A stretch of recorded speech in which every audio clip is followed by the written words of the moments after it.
సింగరేణిలో veg board agreement ప్రకారం కార్మికుడు చనిపోయిన మెడికల్ అన్ఫిట్ అయినా వారి కుటుంబంలో ఒకరికి ఉద్యోగం ఇవ్వాలనేది ఉంది. దాని ప్రకారం ఉద్యోగాలు ఇచ్చారు. కానీ ఈ మధ్యకాలంలో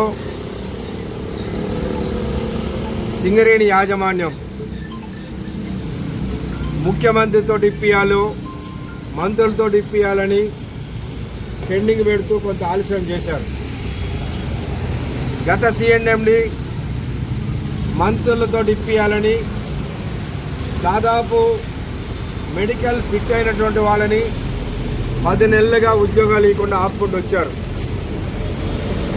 ఇప్పుడున్న సిఎండి డైరెక్టర్ పాగూడ మేము గుర్తింపు సంఘంగా వాళ్ళు ఈ విధంగా కార్మికులు పిల్లలు వేరే ఉద్యోగాలు చేస్తూ వాళ్ళ తండ్రి చనిపోయాడు లేదా మెడికల్ అన్ఫిట్ అయ్యాడు కాబట్టి ఉద్యోగం కొరకు వచ్చి ఇంటర్వ్యూ అయిపోయి మెడికల్ ఫిట్ అయ్యి జీతం లేక అటు గతంలో చేస్తున్న జాబులో జీతం రాక ఇప్పుడు జీతం రాక తండ్రి దిగిపోతే క్వార్టర్ ఖాళీ చేయలేదని గ్రాట్యుటీ ఇవ్వలేదు కాబట్టి ఆ డబ్బులు కూడా రాక ఇవాళ కార్మికుల కుటుంబాలు రోడ్డును పడే పరిస్థితి వచ్చింది.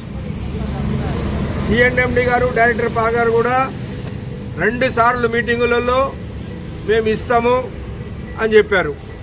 మొన్న మంత్రి దగ్గర జరిగిన మీటింగులో ఎమ్మెల్యే జరిగిన మీటింగులో డైరెక్టర్ పా సిఎండి కూడా ఇస్తామని చెప్తే మళ్ళీ మంత్రులు మేము వస్తాం ఇస్తాం ఆపండి అంటున్నారు. అంటే మీరు రారు, మీకు టైం ఉండదు, మీరు వీళ్ళ కుటుంబాలు ఏమైతేనేది మీరు ఆలోచన చేయరు.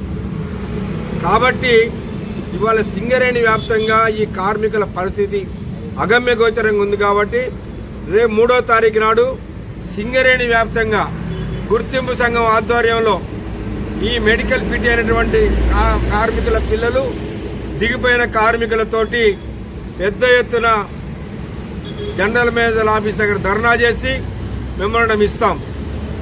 అప్పటికైనా మేనేజ్మెంట్ స్పందిస్తే మంచిదే, లేకపోతే జరిగే పరిణామాలకి సింగరేణి యాజమాన్యమే బాధ్యతని హెచ్చరిస్తాం. ఓకే.